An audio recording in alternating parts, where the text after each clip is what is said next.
Welcome back, everybody, to the Below Average Joe's MMA podcast, straight from the most echoed room in all of Indiana. Maybe. We're back for the first Reddit Roundtable of 2022. Yes. So happy to be back here with the series that you all are so fond of, and so are we. But Dominic, how are you doing? I know not much has changed for you in the past week, but a lot has changed for me. So I feel like I need some normalcy. I need someone that's grounded in reality right now. Dominic, are you that guy for me? Yes, because I had a pretty normal week this week.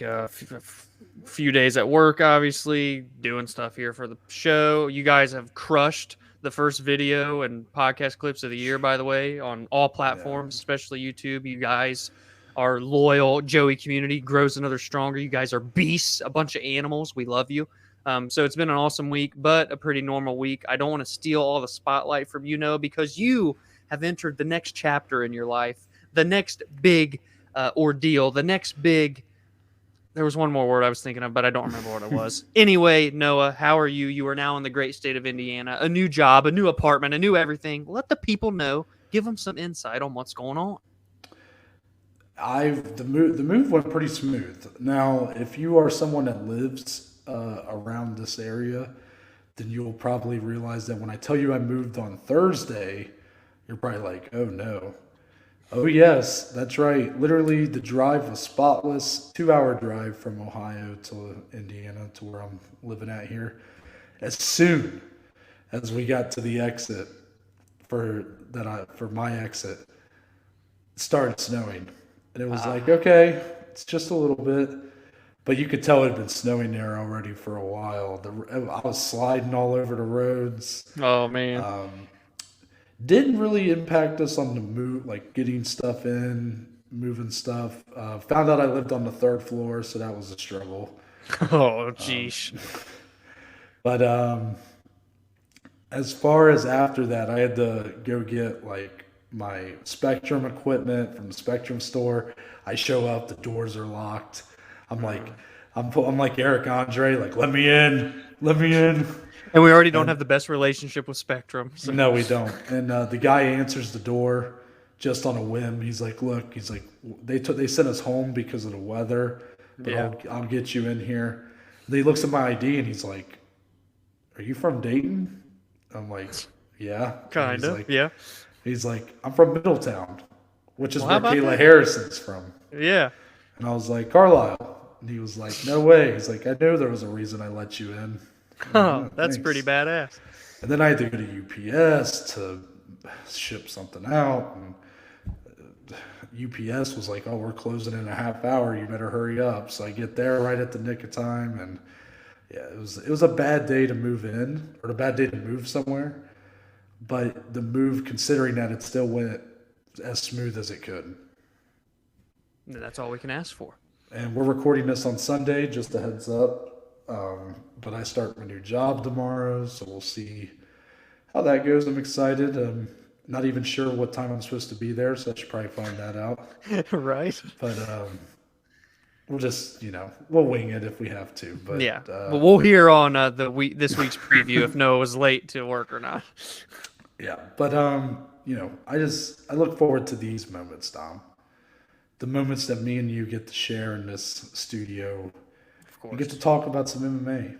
We haven't got to do it in a little while. So let's just get right into this Reddit Roundtable, the first of 2022. Ooh, it sounds so good. So we got 10 for you guys. 10 good ones, a lot involving the year ahead, what our expectations are. But let's start, Dominic, with Charles Oliveira, the current lightweight champion. Of course, this question probably came about around the time that he defended that belt for the first time against Dustin Poirier. And the question, Dominic, after that win, do you consider Charles Oliveira to be who we always thought Tony Ferguson was? And I'm going to let you, however that comment bounces off you, I'm going to let you run with it. Ah, you bastard. I was looking for some insight. This is an interesting question.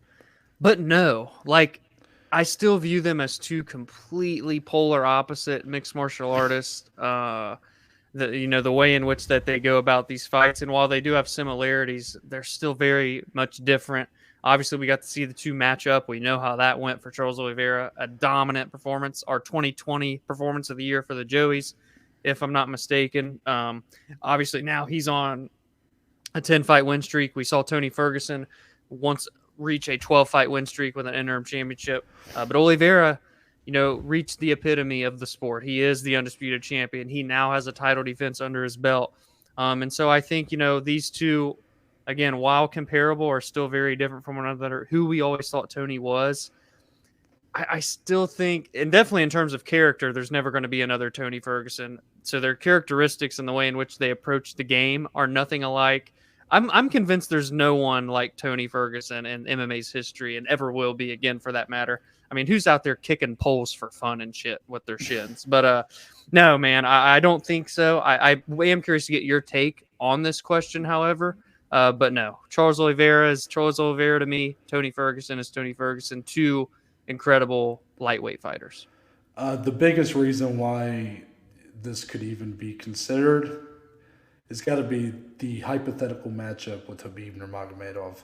Mm-hmm. Obviously, Khabib versus Tony was like the one that got away, goose, the white whale, the great white buffalo, the one that got away. And then you see the kind of losing streak Tony's been on now, and it kind of, I don't know, people don't really talk about Khabib versus Tony anymore. Like, that one time, that was like the fight that everybody wanted, and it just escaped time after time. But then when Tony lost to Justin, it just felt like it moved on to now Justin's the biggest threat to Khabib and whatnot. Yeah.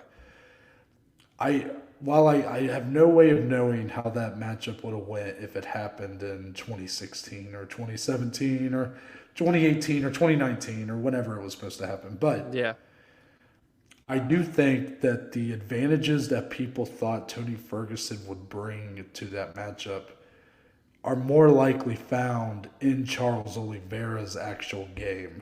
Mm-hmm. So I think in a sense he is. I think Charles Oliveira is a dangerous matchup for someone like Khabib if he were still active. His how good he is off his back is always going to be something that is not something we really got to see Khabib test himself against. And Charles on the feet, I would say, is a stronger fighter. Mm-hmm.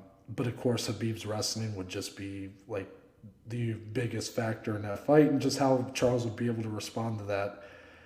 I don't think Tony had quite the weapons to neutralize Khabib's wrestling, and obviously this is easy to say now when Tony's not really in prime condition, but I just think in that way, I think Charles is kind of who we always thought Tony was, but it comes with the caveat of like maybe it's just a bias of the fact that Tony is not really Tony anymore. Yeah. Understood, Chief. Number 2, another one about Charles Oliveira here, but this one more specifically about Conor McGregor. Here he is again.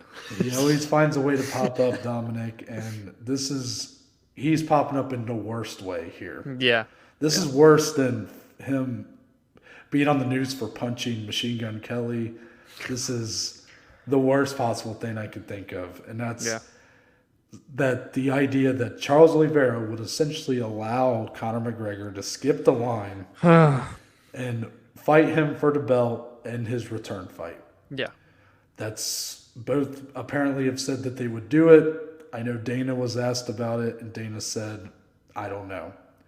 Which to me, the fact that he didn't just come out and say no is enough to make me go, oh my God, is this something that could actually happen? Yeah.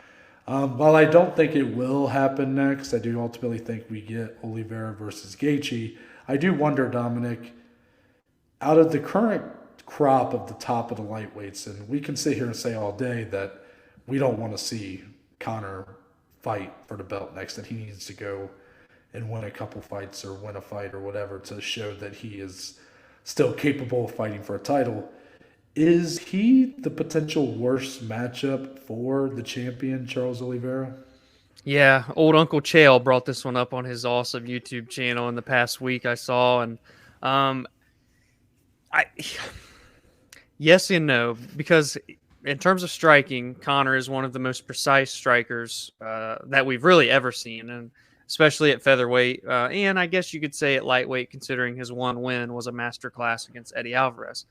However, yes, That the one was and that was that was a yes, clinic. you were definitely going for a bit of a stab right there. And that is simply because we've seen since Conor, that is, be in a stand-up fight against Dustin Poirier and be bested and be knocked out due to the stand-up. Well, and I know MMA math doesn't work, and Noah's big on pointing that out. But when Dustin Poirier just fought Charles Oliveira, Oliveira was able to weather that storm, and Dustin is a very precise striker in his own right, very powerful in his own right, in a completely different style than Conor, that is. Charles Oliveira not only was able to weather that, but able to land good shots onto Dustin and obviously get the fight to the ground. So yes, on the feet, Conor is still obviously a threat to a guy like Oliveira because he's shown to have vulnerability, especially in the first round, which is usually Conor's best round. We know that. So Conor can definitely hurt Oliveira on the feet, but he's shown a very good chin, and Conor, I don't know. We've not seen that Conor, that Eddie Alvarez Conor, we have not seen in such a long time, even in his fight with Dustin. Granted, he won the first round of their rematch in January. It still was not the same guy. So it's not the worst matchup for Oliveira. At the end of the day, to me, personally, it's still Islam Makhachev, which might sound crazy because of the jiu-jitsu of Charles and how dangerous it is. But I think when you have such an offensive Sambo-style wrestler as dominant as what was Habib and now Islam Makhachev, the jiu-jitsu, to me, almost gets eliminated because of their top-heavy pressure and their ability to move around and constantly change and transition and pin your arms, pin your legs to where Charles wouldn't even have a chance to maneuver and get submission attempts. So while Conor is a threat on the feet, I still think it's a good matchup for Oliveira in the grand scheme of MMA. Islam Makhachev is the worst matchup for anyone in this division, including the champion Oliveira.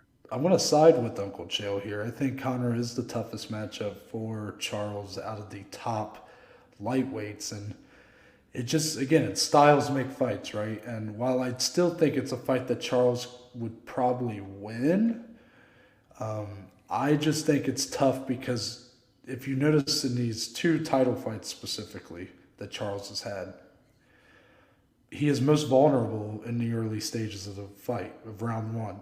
Usually round one, Michael Chandler had two 10-8s, even though I disagree with that. Yeah. He was given two 10-8s by the judges. Dustin Poirier definitely won round one and did it pretty decisively. For Conor, he is more powerful than Dustin, and more precise than Justin Gaethje. So it's a very powerful mixture that I think would really be a threat to Oliveira as he, I don't know what it is for Oliveira that makes him vulnerable early. I don't know if it's he's a slow starter, or something like that. But look at how Conor handled someone like Cowboy Cerrone, who's a notorious slow starter. And you can say whatever about the state of Cerrone's career at that point, but to me, I do think there's the chance that a fight goes like that. It's inside a minute, 2 minutes, and he puts him away early. But I think outside of that, I think it's a tough night for McGregor. But I don't, for the Islam Makhachev thing, Islam might end up winning that fight, might end up dominating that fight, but I don't necessarily see how that's I don't really see where exactly the advantage is for Islam in that fight. Like, I don't really see how that's such a tough matchup for Oliveira. Like, if the fight's fought mostly on the ground, like, again, Oliveira is so comfortable there, so deadly there, that it's almost playing more into his hand. And if the fight stays on the feet, I think Oliveira's got a good advantage in the striking. Like, I just don't. It's not that I don't think Islam can't win that fight. Islam might end up. He seems the most likely to be the next champion, but I don't know if I really see it as the bad matchup that everybody else does. Yeah. And I mean, for what it's worth, too, not to skip over the rightful number one contender right now, Justin Gaethje can still pose many threats as well because he is not only a great offensive wrestler, but he's carrying the power that no one else in this division holds. Not to mention the calf kick, which we really haven't seen Charles get tested with either. So that's just the state of the division. This shows you how incredible this division is. Not to mention even guys like Beneil Dariush, all these up and comers that are coming up that we talked about last Wednesday. But yeah, I definitely, it's one of those where I can't disagree with you wholeheartedly because Conor is always going to carry that early power. So I am curious, actually, just like opinions of many people. And to see Uncle Chael say that did pull at the heartstrings a little bit, but I respect it. He always goes with the outlandish takes, Dom. That's true. That's true.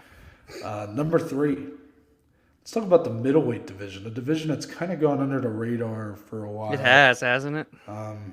It seems like ever since, probably the last time we really talked about it was Paulo Costa's shenanigans and his lead up to the fight with Marvin Vettori that ended up being really good. Yeah. One of our contenders for fight of the year at the Joeys, but true. Just a division that's not really been making too many headlines since then. Now, we do have a big card coming up, UFC 271, happening in February, headlined by Adesanya versus Whitaker 2. Mm-hmm. And it looks like the co-main for that is going to be Derek Brunson versus Jared Cannonier. The winner of that co-main event, the assumption is that that would be next for the champion. Yep. Now, Brunson has kind of had this career resurgence. He's a guy that's been a bit of a middleman for a long time at middleweight, and now he's kind of gone on a nice win streak and finds himself one away from a title shot, while Jared Cannonier is a guy that started at heavyweight, then went to light heavyweight, and now has found life as middleweight. But at light heavyweight and heavyweight, he was pretty unremarkable. Mm-hmm.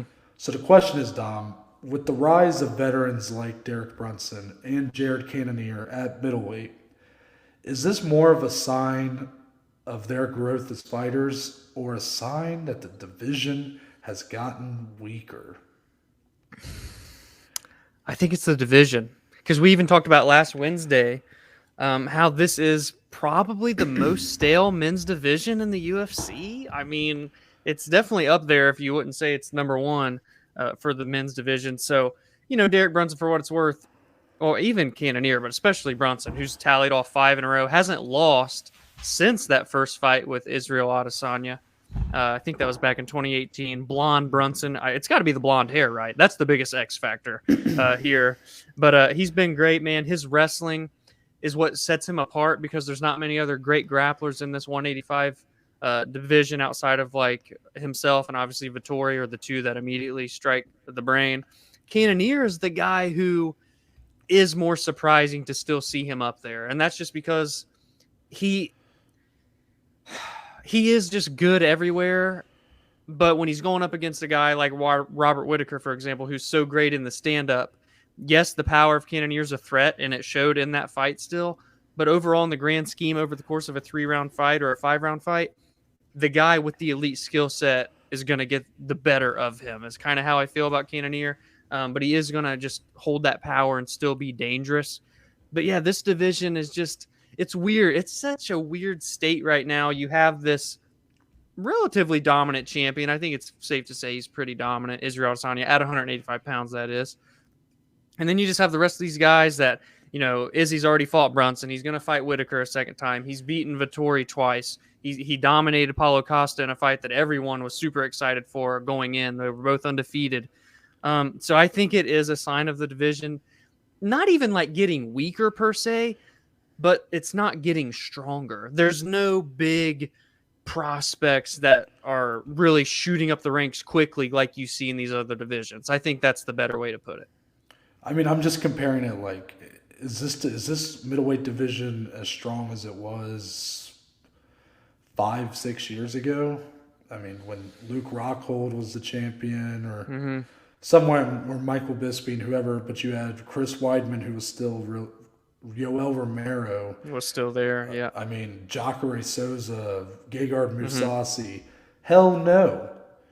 This division Yeah. is 100 times weaker than it was just 5 or 6 years ago. And no disrespect, like I'm not saying that these two guys are like proof of that. Like I think Derek Brunson has looked very good on his win streak, and I think it is a lot because he is just kind of a his own guy. Like he's one of the only guys that really has his style at the top. So he's kind of tailor made to go on this kind of run right now.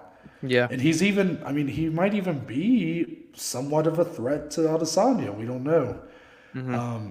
Jared Cannonier, I actually don't find to be all that surprising because the guy fought at heavyweight, then light heavyweight, then he comes down here. Like eventually that power is going to be overwhelming. Yeah. But you just wonder how the chin holds up. It's held up pretty well. And you look at like how he handled Kelvin Gastelum. He put up a great performance against Kelvin. Not that Kelvin's really been on the best of streaks as of late, but yeah, I definitely think this division's at one of its weakest points. I don't really know why it is. It's just, I think it's just one of those peaks and valleys of these divisions. You see it with light heavyweights finally starting to pick up, and even heavyweight. You know, obviously lightweight and bantamweight are at their best, but you know, divisions are going to go through this time after time. But it's definitely a far cry from like that 2013 to 2016 middleweight division. Yeah. Because even when Anderson was the champ, there were still a lot of new challengers that he would have to go up Vitor against. Belfort, you know, just the list goes on. Yeah, it's weird. Do you think it is safe to say out of the 8 men's divisions, the weakest of the 8? I mean, even flyweight to me is more intriguing personally.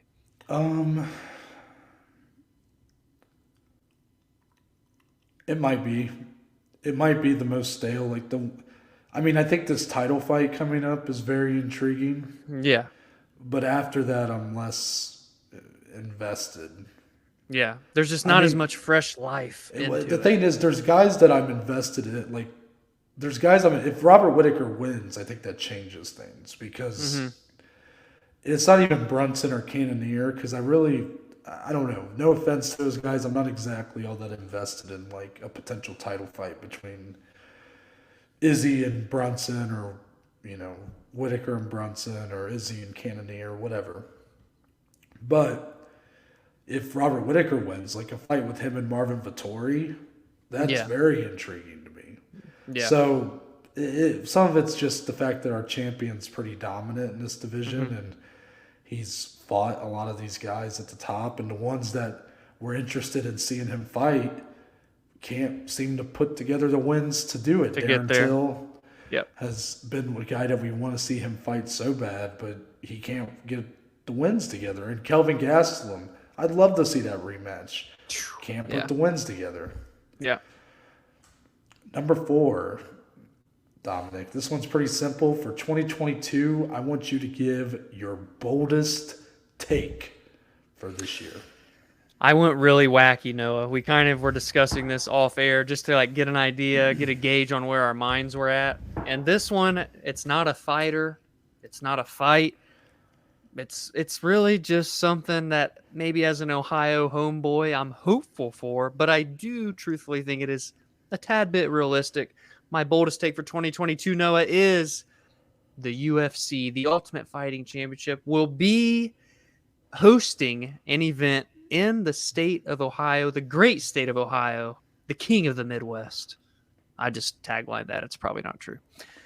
We'll have an event here more than one time. As we know, there is an event going to be in Columbus, knock on wood, if everything stays held together, March 26th, the UFC Fight Night, currently headlined by Alexander Rakic and Jan Blachowicz. Co-main event by Kaikar France and Askar Askarov. Fun card. We can't wait to go with our friends. It's going to be a good time. But I think that Dana says time and time again, anyone in this current state of the world that is willing to host us, we will go to. So I think if all signs point toward a successful event at the end of March and everything goes well, the UFC may just come back to Ohio again before the year is over. Perhaps Cleveland or Yes. Cincinnati, maybe, or something. Yes. Yeah. I like the boldness of it because I think to preface, I mean, you should probably put in here that Yeah. the UFC has only been to Ohio. I think this would be, if this event goes through, it would be the Fifth or time. sixth at the most. Yeah. So they don't go to Ohio very often. Last we're here in 2016 at UFC 203, headlined by Stipe and Overeem, as Dominic has behind him. I got my turn right for the first time ever. Anyway. So I like the boldness of that one because it feels bold enough to where it's like, okay, it probably won't happen, but I think there's a decent chance that especially because right now, look, COVID's not going away. My entire family got hit with the Omicron. Our friends are getting hit left and right. Everybody's being hit by this Omicron. So who knows? Maybe this whole COVID thing ain't going to change much. And if Ohio remains kind of standing put with where their policies are right now, the UFC might just come right back. We could be like Anthony Smith. The state of Ohio could be the king of the fight nights, baby. Wow, nice. My bold take for this year. Let's hear this. I'm excited. So this is actually going to involve the champion that we just talked about, Israel Adesanya. And I think actually that this division is I don't think it's just stale for us. I think it's kind of stale for him too. I don't think there's a lot of matchups that really stand out to him. Now, he has said in the past he would fight Jared Cannonier. Now, Cannonier missed out on that opportunity when he lost to Robert Whittaker at UFC 254. But I still feel like if Cannonier wins in that co-main event, and Izzy wins the main event, then he would probably fight him. Mm-hmm. But what I think is most likely to happen in 2022 is I think Israel Adesanya will fight Robert Whittaker in February.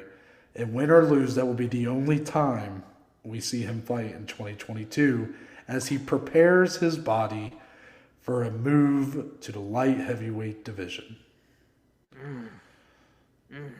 Kind of mentioned this one on the questions we had for 2022, but I'm serious about this one. I really don't see him longing for this division. I think there was a reason the Blachowicz fight happened when it did. I don't think Izzy. I really don't think if Izzy had won that fight, I don't think this fight with Whittaker happens.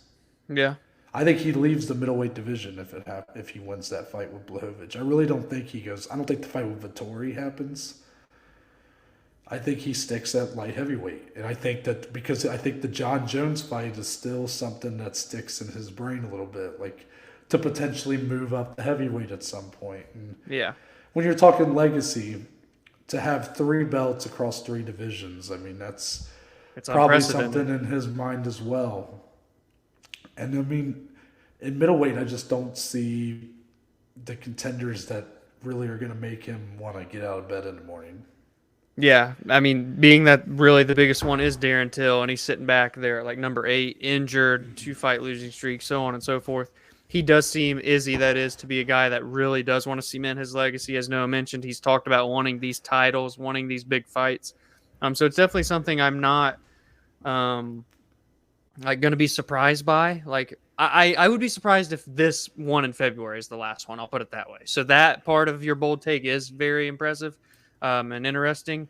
But yeah, I mean, I think he does want to move back up to light heavyweight. I don't think much else tickles his fancy at middleweight much longer. You got to think, guys, he's 33, 34. So he's kind of nearing like the end of his prime. He is a bit older, even though his skill set is one of like a younger guy, the way in which he fights. So the clock is kind of ticking for him to approach light heavyweight and win a title, go to heavyweight potentially and get a title there, because he did that during his kickboxing days. So that's an interesting one, Noah. Wonder if either one of us will hold true at the end of the year. It gets a little muddied if Whittaker wins. You feel like they do a trilogy. Yeah. I mean, there's some things that could really get in the way of that, but based on how I see things going for that card, I think it's the last time we see him at middleweight. I like it. Number 5. Now, we've had a lot of discussion about the UFC Hall of Fame on past Reddit roundtables. Really interesting discussion. It's an interesting topic. But Dominic, we're going to talk about a resume here that is very interesting to consider and how it stacks up. And that's if Dustin Poirier retired right now, retired today, is he in your heart a UFC Hall of Famer? Now, this is not if the UFC would put him in the Hall of Fame. They put a lot of people in the Hall of Fame that maybe shouldn't be. So just, do you feel as your standard for a Hall of Famer, does he meet the requirements?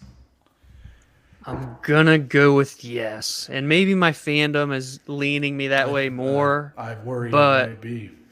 But he does have an interim championship. He's got a great record at featherweight. He's got a great record at lightweight. So he's kind of been there, done that. He might bounce up to 170 and dabble in a fight or two there with Nate Diaz, so on and so forth. No. I said if he retires Still going with yes. Okay.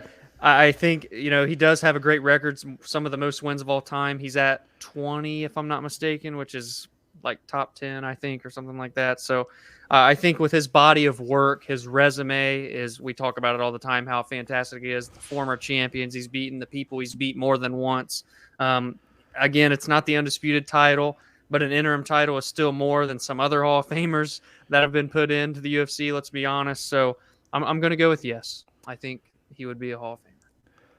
I've had to think about this a lot because remember we were pretty gung-ho about putting Jim Miller and Andrei Arlovsky in our Hall of Fames back then. But then I watched Morning Combat and saw their kind of discussion about it. And I was like, man, they do make good points about, I want the Hall of Fame to mean something. And I know this is the UFC Hall of Fame and, having guys is Matt Serra really a Hall of Famer? As great as he is, as much as I love the guy, is he really a Hall of Famer?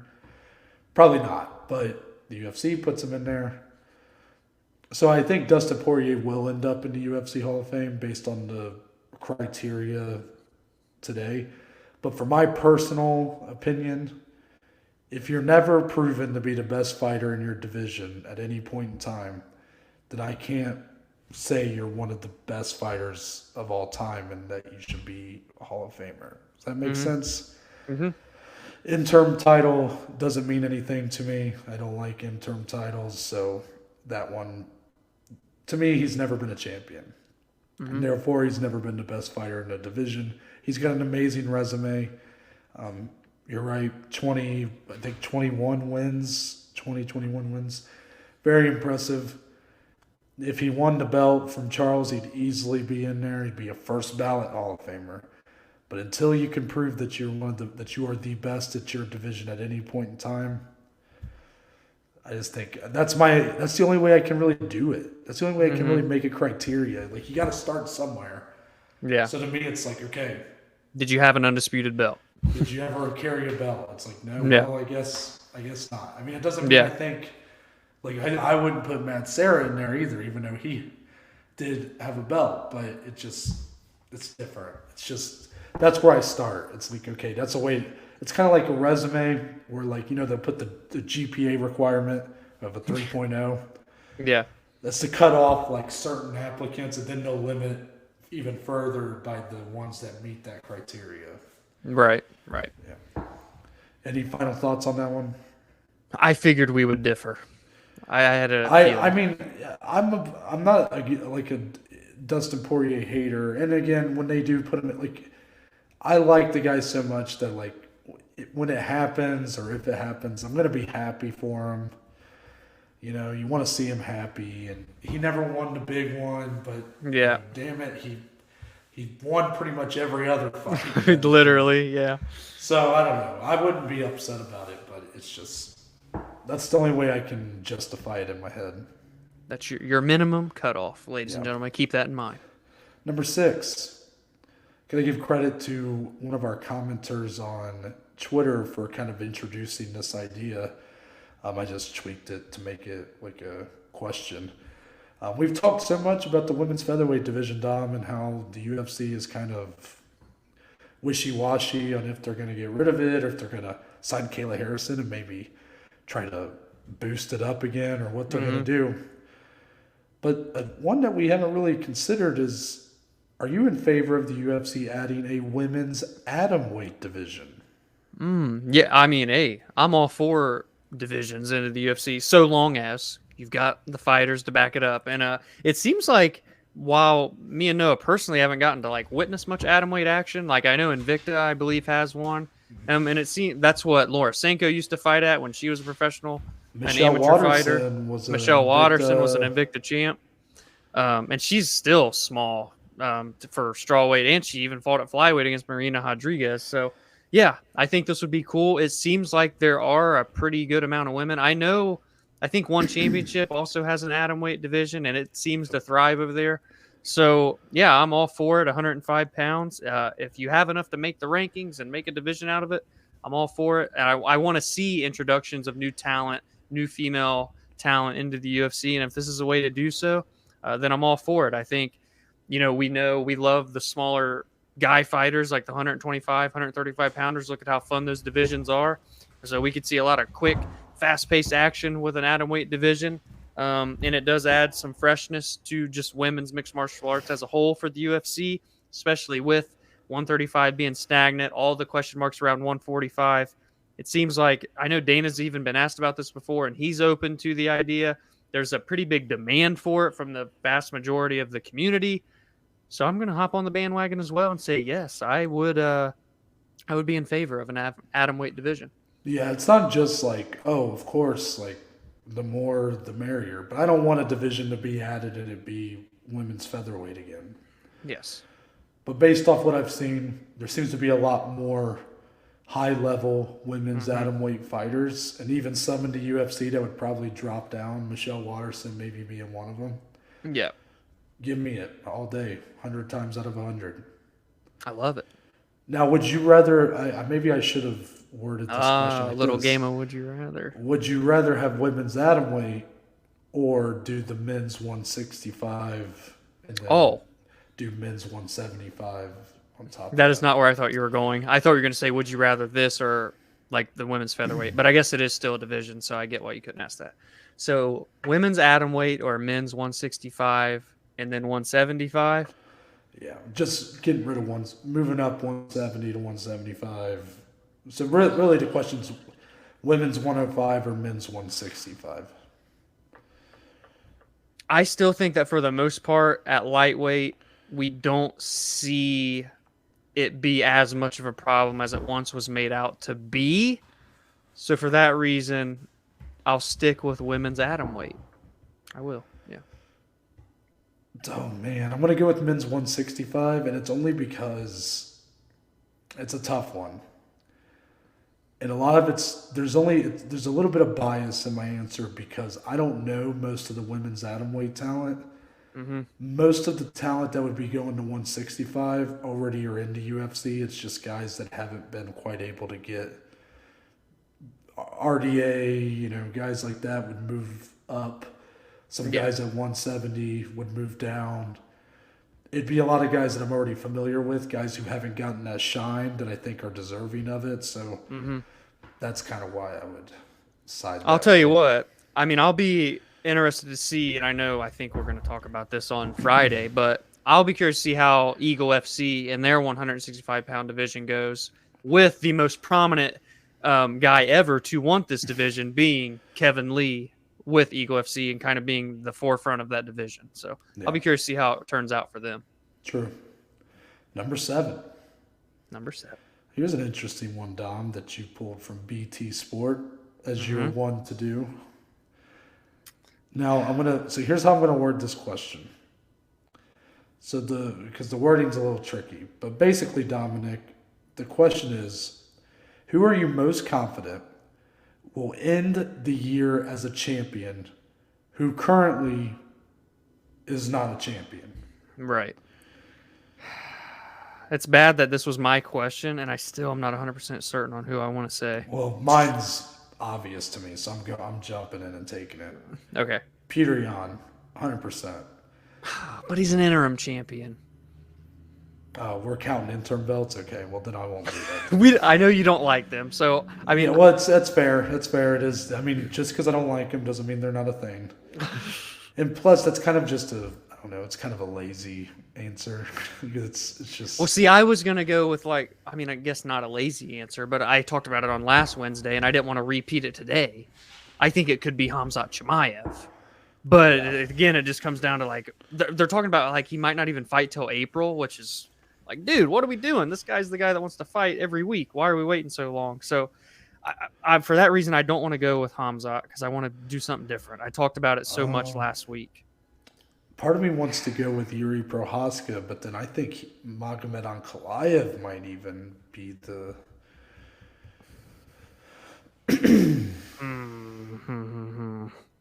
You know what? Hold on. I just saw it. Where'd it go? I was going to say it.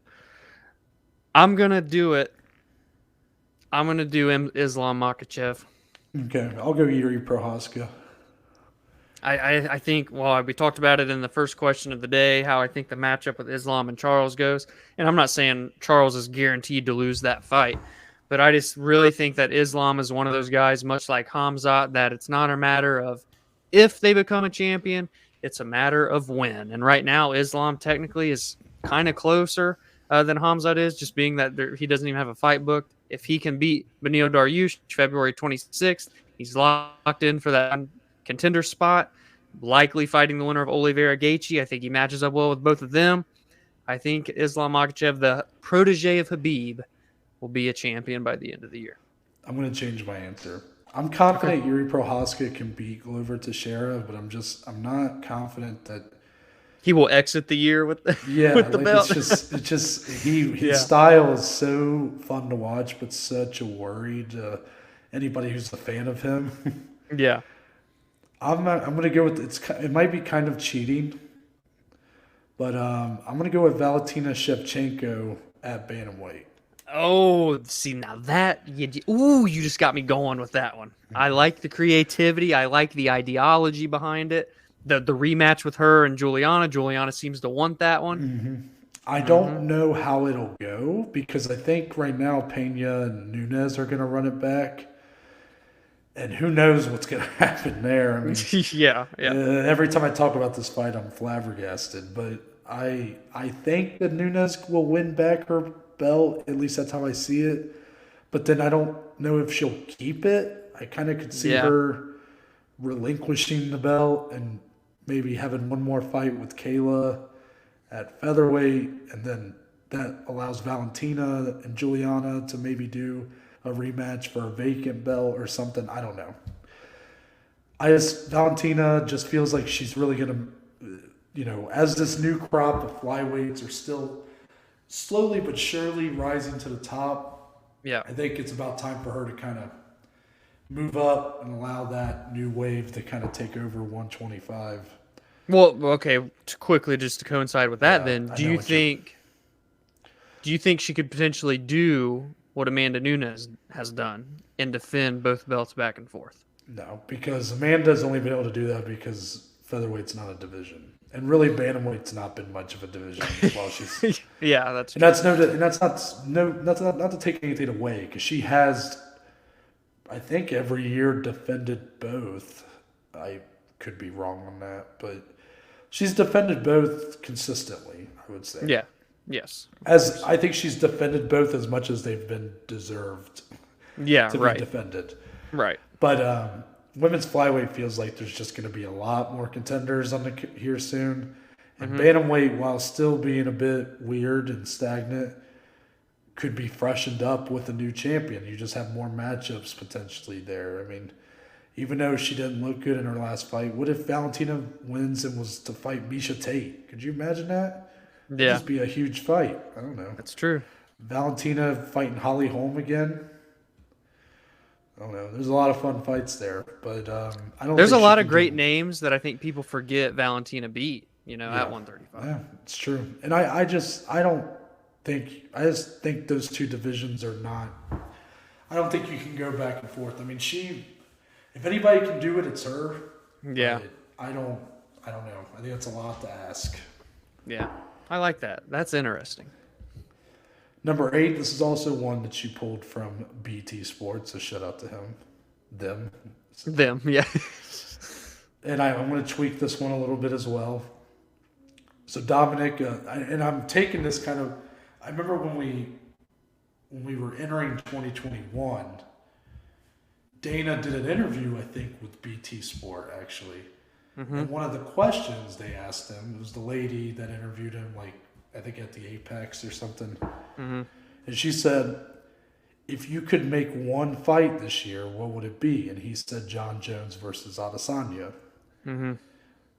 So I'm going to have that be kind of the basis for this question, Dominic.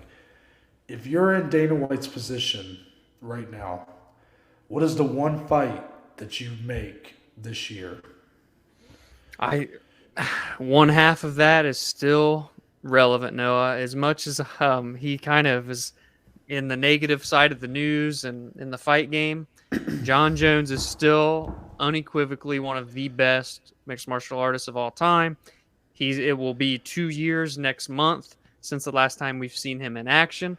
Also, obviously he's been through a lot of crap outside of the octagon that we've touched on, but he's also, in the meantime, building his body to prepare for a heavyweight title run and title reign.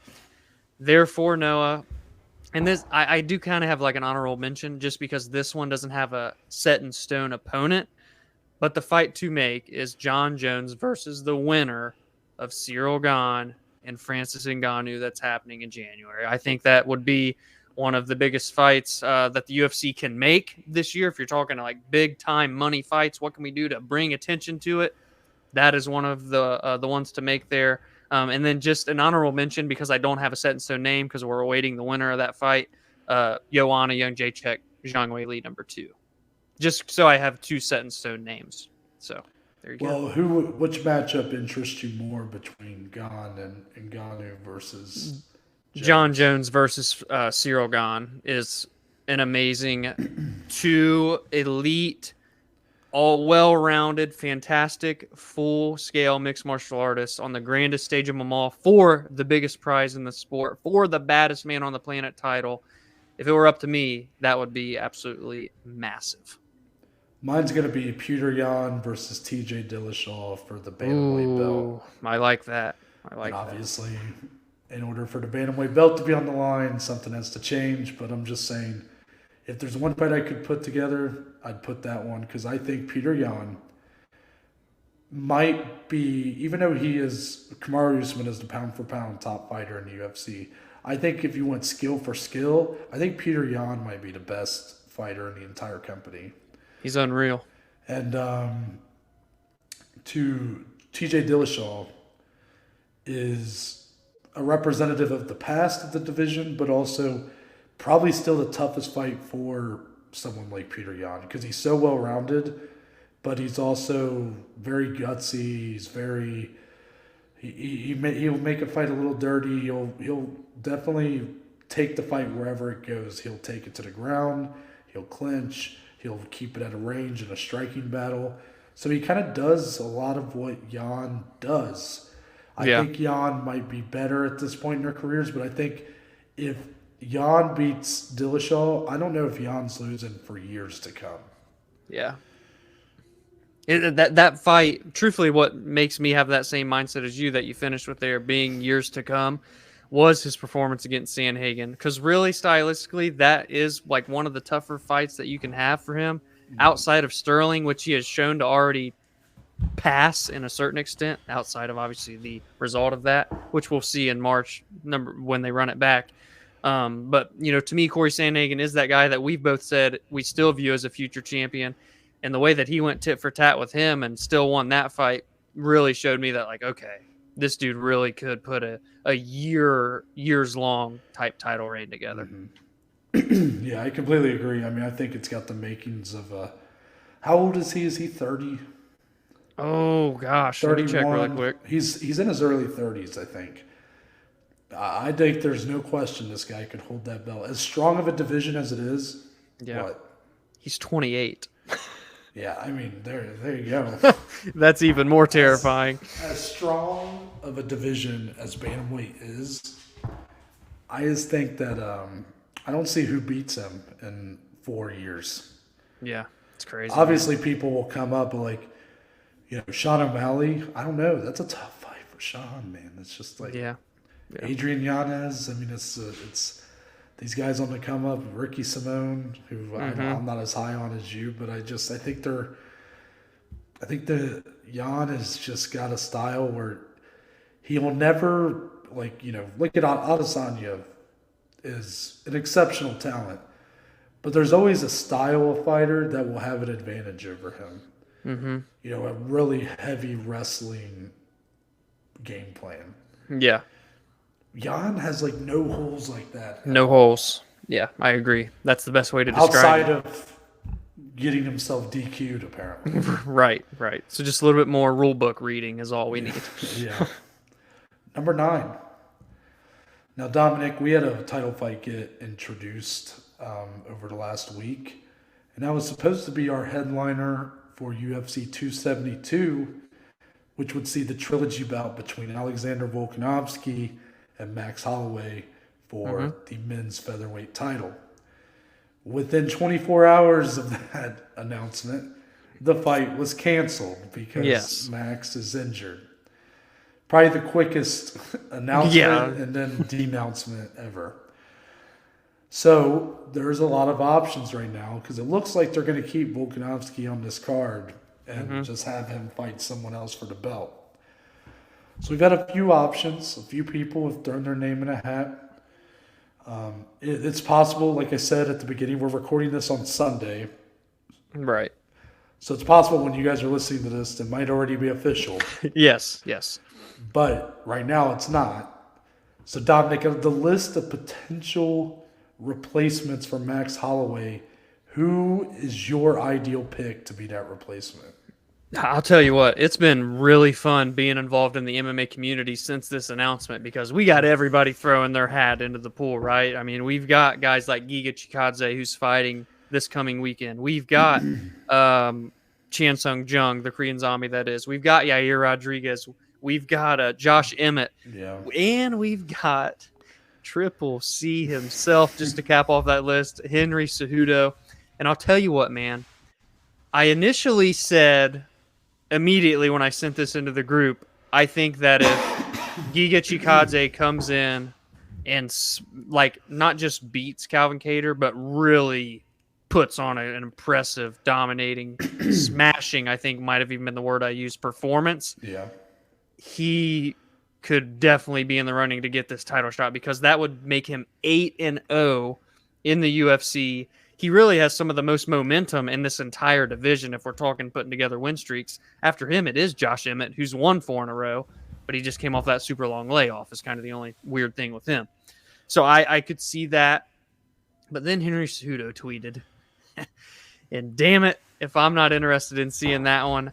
And I know it looks like the UFC is going toward Korean Zombie. There's nothing official, but that's what it looks like they're going, according to Ariel and whatnot, and even Volkanovski. But Noah, I'm siding with, I don't know if you're actually going to pick this, but you've always been Team Triple C on this show. So I'm going to go with you and join Team Triple C for this as well. The ideal replacement, if there's ever a time, now is the time to make the super fight. We said last week that Alexander Volkanovski deserves a big fight like this. Henry Cejudo is ready and able. We're less than 2 months out. He easily could make 145 pounds. It's the best kind of matchup for him at featherweight. Alexander Volkanovski, Henry Cejudo, the super fight, the main event. That's the ideal replacement. I am shocked that you picked that one. Yes. And yes, I am a Triple C ride or die.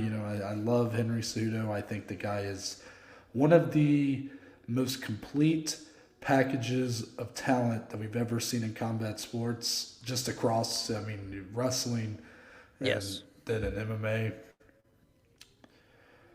But that's not what I'm going to go with. And the biggest reason, even though this would be the time to do it, you have a clear number 1 contender who drops out. And in the meantime, it's like, this is the biggest fight you can do probably in place of Max Holloway. Mm-hmm. But I can't shake it that, like, I've never been someone who will advocate for someone to get a title fight without having a fight in the division. Yeah, proper cause.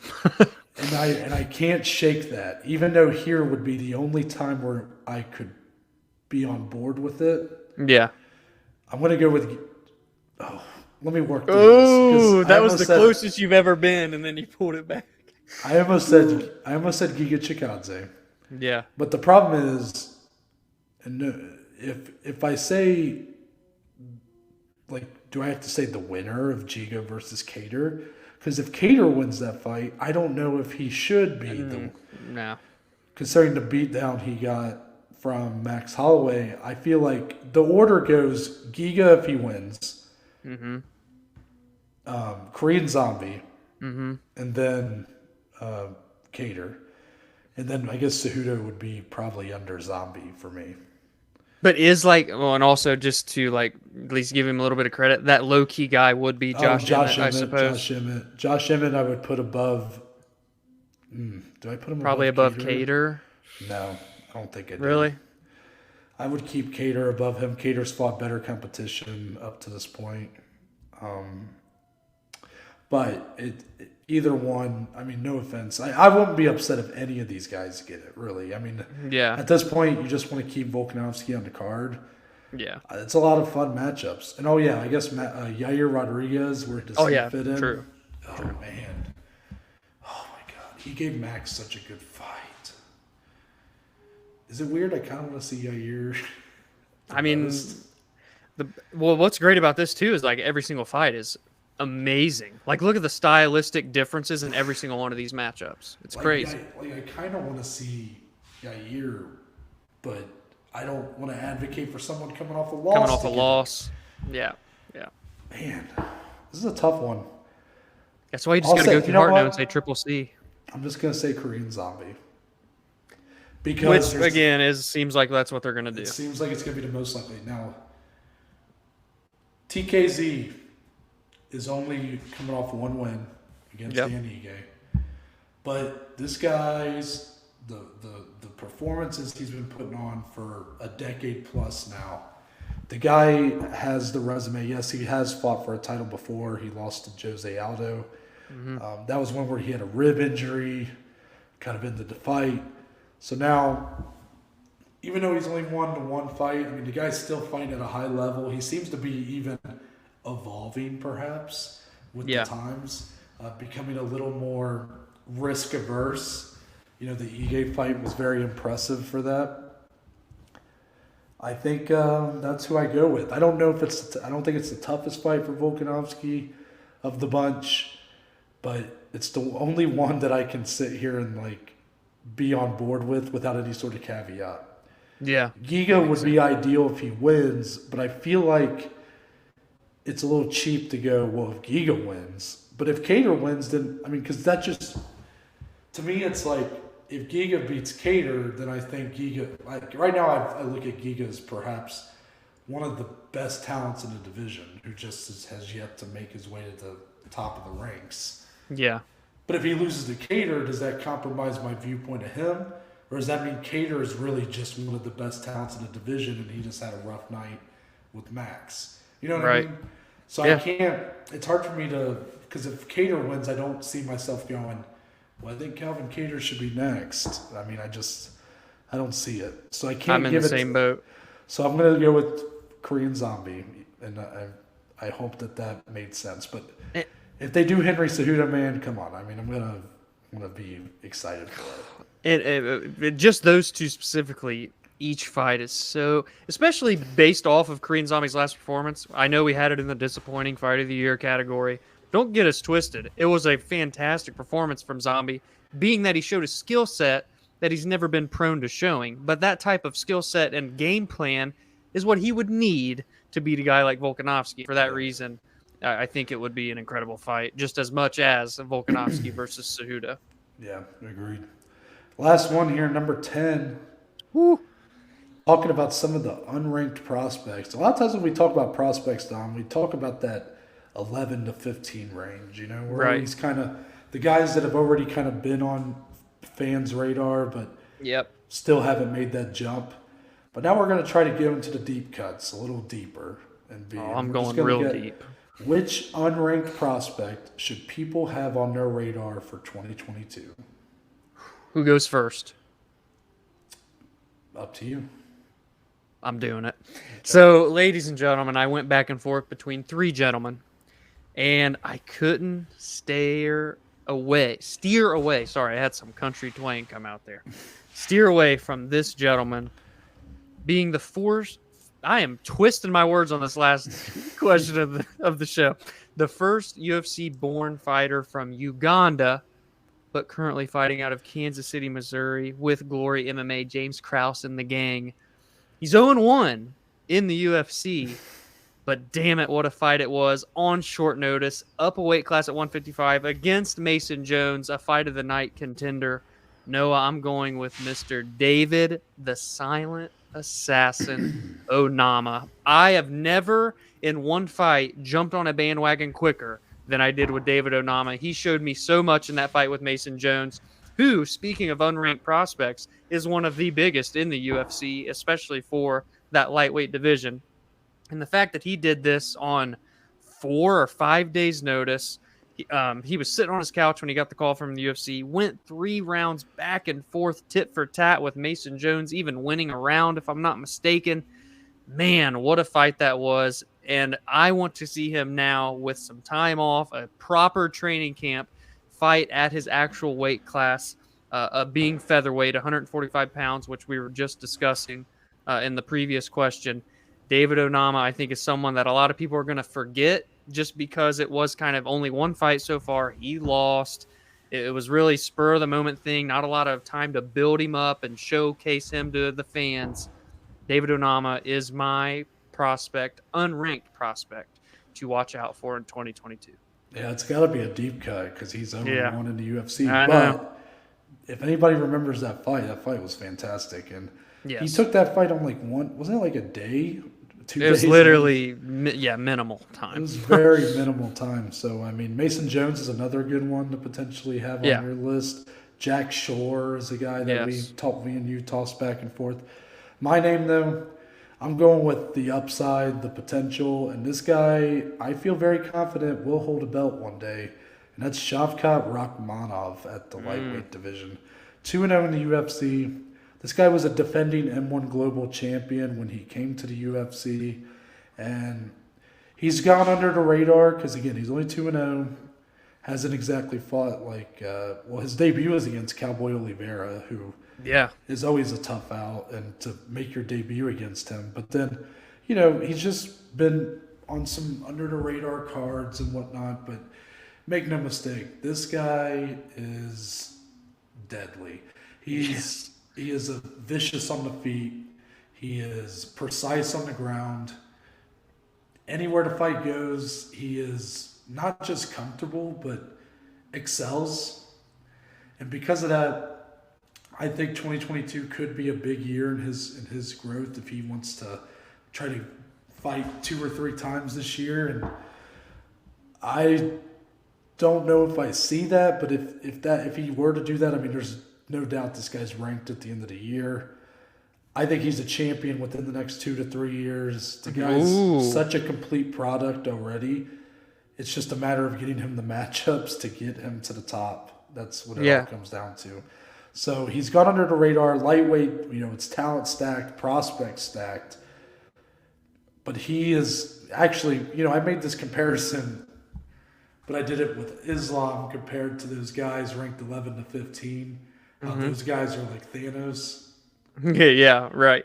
Rakhmonov is Thanos to the rest just of the division. Him. Yes. Yeah. I like that. He is inevitable at this point. And I can't wait to see kind of what's next for him and who he was supposed to. He's actually scheduled to fight in February 5th. He's going up against another good prospect, and let me look that up. A guy who had a good performance, Carlston Harris. That's the one who beat. He had just come off a win over Impa Kazaganai. So that's a good fight. Carlston Harris. That's a tough fight. But I think Rakhmonov will win that. I think we're he's staring at top 15 after that. Yeah, the confidence in which you carried yourself in that answer led me to believe you're really super passionate here, and that's what I love, Noah. Yeah, I love appreciate it. Well, that's going to wrap it up, everyone, for this first edition of the Reddit Roundtable for 2022. Yep, I think we deserve a slow clap. Everybody at home, make sure you're clapping alongside Dom. Yeah. But should we announce some of the things we have going on, or should we hold off? You know what? The ideas are rolling. We had our goal meeting before recording. One of them's gonna debut this week. I think we let them know right now, Noah. Yeah. So obviously we're back on Friday. Yes, we're getting back with the preview. Giga Chikadze versus Calvin Kattar, along with a lot of good fights. Yeah, low key, really fun card. Brandon Royval versus Rogerio Bontoran. That's a great fight. Yeah. But we're actually going to be back on Thursday. What? The Joes on a Thursday? Thursday? That's because we're introducing a new series to the show. It's not going to even be. We're trying to make it a little bit separate from the podcast. Like, these are podcast episodes. We just want this to be like its own thing. Standalone content. Yeah. It won't feel much different because it's going to be us talking like we are now, just probably a different layout, background. a little bit.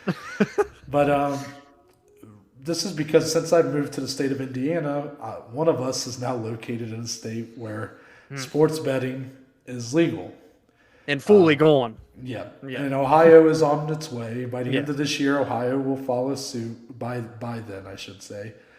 But because of that, our whole plan was, when we were both in Ohio, our whole plan was when Ohio put it into effect, we were going to introduce a lot of betting content into this, whether it be into the show or in some capacity.